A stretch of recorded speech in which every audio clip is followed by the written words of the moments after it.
Welcome to episode number 29 of Life Without Cravings.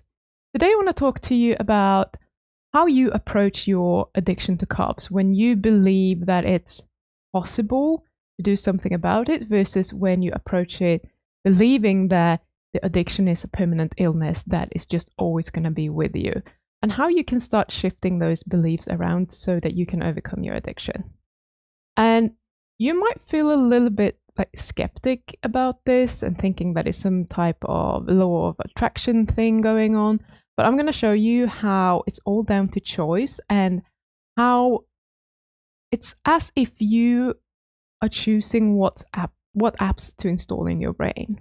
And I'm going to use that analogy a lot in this episode because I think it's kind of making it a little bit easy for you to understand and emotionally disconnect from it.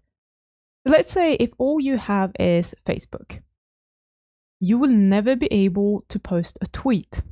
Even if you write the same message or the same words over and over again, all that's going to happen is that you're going to have the same message over and over again on your Facebook timeline. It's not going to appear on Twitter because you don't have the app installed. And beliefs are just like apps. They decide what happens as a result of the information that you provide. Okay? And one thing that is really common is the belief that we are something. So for example, we are unable to quit carbs, and we're basing that on our past behaviors and our past experiences. So if you have this app installed that is called Defined by Your Past, which most of you probably have, if you have that installed in your brain, you will feel as if you are on the hamster wheel. Whatever you try, even if it's a new approach, you will do so with the past defining the person that you are today.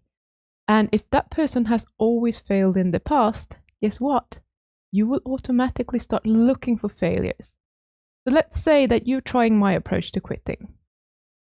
So you learn what triggers there are, you learn to feel what cravings feel like, and then you're hit with this sense of overwhelm and you need to eat those carbs. And your brain is going to run this through the app. And it will look at the situation and it will assess what's going on. And then it will just start pulling up all the data that you have. It will look at similar situations that you have been in before. It will look at what the most efficient approach has been in the past to get rid of these cravings. And it then decides that it has been a really successful approach in the past to just give in to the craving. Because our data is telling us that even if we don't give in now, what's going to happen is that sooner or later, you're going to give in to that craving. So the sooner that you give in, the less you're going to have to experience this uncomfortable feeling. So the sooner we give in, the better. That's the conclusion from this app. It's going to tell you to give in because this is going to happen anyway. We may as well stay away from this misery as much as we can. And so your brain now has this very convincing argument for why the best thing for you to do is just to give in. And we buy that a lot of the time. So even if you override this signal, it's like in the back of your mind, this app is still playing. You know that at some point you're going to give in anyway. So what's the point of struggling right now? Just going to question you. This is not the right approach. You're not doing it right when you're actually sort of doing it right. So when you let your past define your future, you are literally setting yourself up for failure every single time you're trying to quit. Now, if we want to change this belief or that app, we need to go and write that code ourselves. It's not in the App Store. We can't just download it, unfortunately. And depending on how successful you are at doing this, it might take a little while before this app is working perfectly. Like, if you've never built an app before, it's not going to be easy to do. So we have to expect that there are going to be some bugs and there are going to be some things that go wrong. And we want to decide that it's still worth the time and effort to get it done, because we want the result that we're going to get when this app is actually functioning the way that we want it to function. Okay? Unfortunately, the app that you have installed already, it has been used so many times and it's been used so often that it will keep running in the background. And we can't uninstall it. one of those annoying apps that you can't get rid of. So for now, you're going to have to remember to run all the information through the new app that you're building manually. And sometimes messages from the old app will just make their way through. And that's okay. We don't need to pay them any attention because we want to see what the new app is creating. And then we want to improve the performance from that one. But we just need to be aware that the old app is still going to provide us with data and information. And we need to be aware of that it's doing it and recognize where this information is coming from, that it's not coming from the new app. So first of all, I want you to name this new app. We're going to name it something that reminds me of my ability to change. So I'm going to name this app Possibilities. So when you open up to possibilities, you can start defining your future in whatever way you want. Because the world is full of possibilities. Because when you think about what possibilities there are literally endless possibilities, and you just have to pick one that feels exciting to you, whichever one that is. You get to decide. It's your app. You're writing it.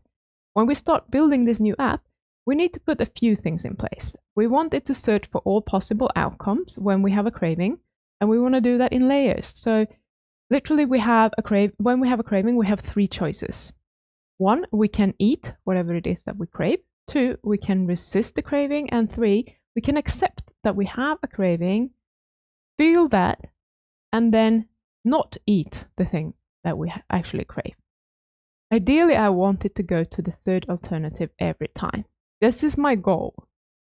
But since it's possibilities, there are also the other 2 possibilities that could happen at any given time, depending on what the app think is the best alternative right now. And once we've picked this one, the 3rd one, we want it to screen for possible ways that we will feel in that moment. So this list is going to be a lot longer, so I'm not even going to attempt to spell it out to you, but a feeling that I like when I'm having a craving is to feel at peace. I feel at peace with having the craving and not responding to it.